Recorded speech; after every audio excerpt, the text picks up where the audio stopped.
ধর্ষণের মামলায় 90 দিনের মধ্যে বিচার করতে হবে, ধর্ষণের মামলা 15 দিনের মধ্যে তদন্ত কাজ শেষ করতে হবে এবং ধর্ষণের মামলা যদি 90 দিনের মধ্যে বিচার সম্পন্ন নাও হয় এই অজুহাতে কাউকে জামিন দেওয়া যাবে না। যে ঘটনা ঘটেছে মাগুরায় আসিয়ার সাথে, সেটা আপনাদের অন্য সবার মতো আমাদেরও মর্মাহত করেছে এবং আমরা তীব্র নিন্দা জানাই। কিন্তু সরকার হিসাবে আমাদের দায়িত্ব আছে। আমাদের স্বরাষ্ট্রমন্ত্রী সাহেব বলেছেন অলরেডি সাথে সাথে যারা অভিযুক্ত আছে তাদের গ্রেফতার করা হয়েছে। আমরা এই মামলাটায় তদন্ত বিচারে যাতে বিন্দু মাত্র কালক্ষেপণ না হয় সেই ব্যাপারে আইন মন্ত্রণালয়, স্বরাষ্ট্র মন্ত্রণালয় সহ কনসার্ন যত সরকারি অফিস আছে সর্বোচ্চ মাত্রায় সজাগ থাকব এবং একই সাথে সাথে শুধু এই ঘটনা, শুধু এই ধর্ষণের ঘটনা না, অন্য যে কোনো ধর্ষণ বা নারীর প্রতি সহিংসতা রোধকল্পে আমরা কিছু আইনি পদক্ষেপ নেওয়ার কথা চিন্তা করেছি। আজকে সকালে এসে আমরা মিটিং করে সিদ্ধান্ত নিয়েছি এবং এটা কিছুটা পরামর্শ করতে হবে স্টেক হোল্ডারদের সাথে, তারপর ফাইনালাইজ করব। আমরা চেষ্টা করব কয়েক দিনের মধ্যে এই আইনগত পরিবর্তনটা আনার জন্য। আইনগত পরিবর্তনের বিষয়টা শুধু ব্যাখ্যা করছি আমার পক্ষ থেকে।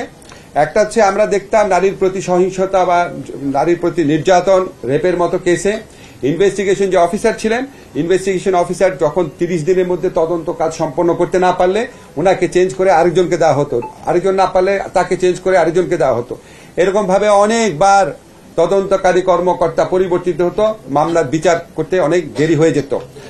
ক্যামেরায় ওয়াও, স্টাইল দেখাও, Xenon X21 পারলে ঠেকাও। আমরা ইনশাআল্লাহ যেই সংশোধনী আনবো সেখানে আমরা বলবো যে তদন্তকারী অফিসার যাকে নির্দিষ্ট করা হয়েছে তাকেই তদন্ত কাজ সম্পন্ন করতে হবে নির্দিষ্ট সময়ের মধ্যে। তদন্তকারী অফিসার পরিবর্তন করা যাবে না এবং এই যে তদন্তের সময় সেটাও আমরা অর্ধেক করে দিচ্ছি। আগে ছিল 30 দিন, এখন আমরা 15 দিন করে দিচ্ছি। বিচারের জন্য আগে সময় ছিল সেটাও আমরা অর্ধেক করে দিচ্ছি। 90 দিনের মধ্যে ধর্ষণের মামলায় 90 দিনের মধ্যে বিচার করতে হবে, ধর্ষণের মামলা 15 দিনের মধ্যে তদন্ত কাজ শেষ করতে হবে এবং ধর্ষণের মামলা যদি 90 দিনের মধ্যে বিচার সম্পন্ন নাও হয় এই অজুহাতে কাউকে জামিন দেওয়া যাবে না। আগে ছিল 180 দিনের মধ্যে বিচার না হলে জামিন দেওয়া যেত এই গ্রাউন্ডে, এখন কোনো জামিন দেওয়া হবে না ধর্ষণের মামলার ক্ষেত্রে।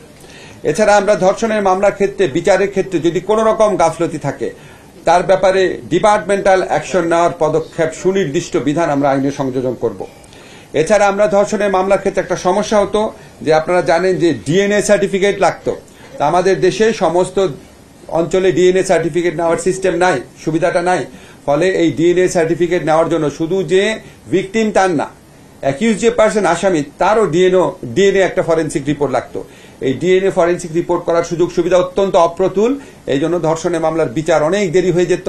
তো আমরা স্টেক হোল্ডারের সাথে আলাপ করে একটা সংশোধনী আনবো যে উপযুক্ত ক্ষেত্রে বিচারক যদি মনে করে শুধুমাত্র মেডিকেল সার্টিফিকেটের ভিত্তিতেই এই মামলার বিচার কার্য এবং তদন্ত কার্য চালানো সম্ভব তাহলেই সেরকম ব্যবস্থা উনি নিতে পারবে।